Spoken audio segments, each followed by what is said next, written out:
ભાવનગરના તળાજા તાલુકાના પંથકમાં 19 વર્ષીય યુવતી ઉપર સરપંચે બળાત્કાર ગુજારતા ફરિયાદ નોંધાઈ છે। યુવતીના પરિવારજનો સામાજિક પ્રસંગે બહાર ગયા હતા, તેનો લાભ ઉઠાવી નરાધમ વલ્લભભાઈ મકવાણા નામનો સરપંચ 19 વર્ષીય યુવતી ઉપર બળાત્કાર કર્યો। નરાધમ સરપંચે યુવતીને ઢસડીને લઈ જઈ ગળું દબાવી મારી નાખવાની પણ ધમકી આપી હતી। પોતાની હવસનો ભોગ બનાવી માત્ર 19 વર્ષની યુવતીને પોતાની હવસનો ભોગ સરપંચે બનાવી હતી।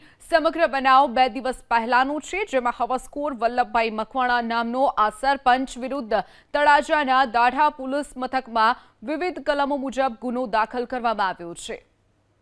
ભાવનગરના તળાજા તાલુકાના પંથકમાં 19 વર્ષીય યુવતી ઉપર સરપંચે બળાત્કાર ગુજારતા ફરિયાદ નોંધાઈ છે। યુવતીના પરિવારજનો સામાજિક પ્રસંગે બહાર ગયા હતા, તેનો લાભ ઉઠાવી નરાધમ વલ્લભભાઈ મકવાણા નામનો સરપંચ 19 વર્ષીય યુવતી ઉપર બળાત્કાર કર્યો।